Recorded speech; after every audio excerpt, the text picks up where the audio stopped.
अस्सलाम वालेकुम। उम्मीद है आप सब खैर आफियत से होंगे। तो आइए आज की आयतें शुरू करते हैं। बिस्मिल्लाहिर्रहमानिर्रहीम वलिलमुतल्लक़ाति मताउन बिलमारूफ हक़्क़न अलल मुत्तक़ीन। शुरू अल्लाह के नाम से जो बड़ा मेहरबान निहायत रहम करने वाला है। और मुताल्लिका औरतों को भी साज़ व सामान ज़िंदगी देना है मारूफ तरीके पर, ये लाजिम है परहेजगार लोगों पर। वाज़ेह रहे कि ये हिदायत इद्दत के वक्त तक के लिए है, इसके बाद नहीं।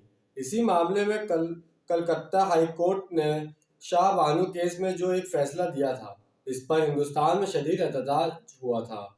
इसने ये फैसला दिया था कि कोई मुसलमान अगर अपनी बीवी को तलाक दे दे तो वो बीवी अगर तो दूसरी शादी कर ले तब तो बात दूसरी है, वरना जब तक वो जिंदा रहे इसका नाम नफका तलाक देने वाले के जिम्मे रहेगा। इस पर भारत के मुसलमानों ने कहा कि ये हमारी शरीयत में दखल अंदाजी है। शरीयत ने मुताल्लिका के लिए सिर्फ इद्दत तक नाम नफका का हक रखा है। चुनाचा मुसलमानों ने एक मसले पर एहतजाज तहरीक चलाई जिसमें बहुत से लोगों ने जानों का नजराना पेश किया। आखिरकार राजीव गांधी की हुकूमत को घुटने टेकने पड़े और फिर वहाँ ये कानून बना दिया गया कि हिंदुस्तान की कोई अदालत बशमूल सुप्रीम कोर्ट मुसलमानों के आइली कवानीन में दखल नहीं दे सकती। इस पर मैं मुसलमानों भारत की अजमत को सलाम पेश किया करता हूँ। इसके बरक्स हमारे यहाँ ये हुआ कि एक फौजी अमर ने आइली कवानीन बनाए जिनके बारे में सुन्नी, शिया, अहले हदीस, देवबंदी, बरेलवी तमाम उल्मा और जमात इस्लामी के चोटी की क़यादत सब ने मुतफ़िक़ा तौर पर यह कहा कि ये कवानीन खिलाफ इस्लाम है, मगर वो आज तक चल रहे हैं। एक और फौजी अमर 11 बरस तक यहाँ पर बजाता रहा और इस्लाम का राग भी अलापता रहा, लेकिन इसने भी इन कवानीन को जूं का तूं बरकरार रखा। इसी बुनियाद पर मैंने इसकी शूरी से इस्तीफा दिया था, लेकिन हिंदुस्तान के मुसलमानों ने वहाँ पर यह बात नहीं होने दी।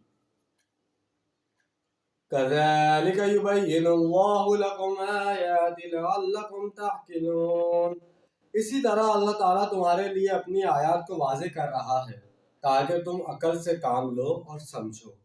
तो जैसे कि आज हमने 2 आयतों का तर्जुमा और तफसील बयान की।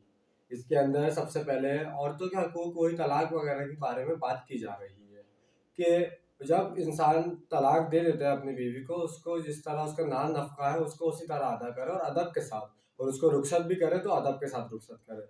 उसके बाद जो एक वाक़या आपको हिंदुस्तान के सुनाया गया तो उसमें जो चीज़ें थी वो सब आपको बता दी गई।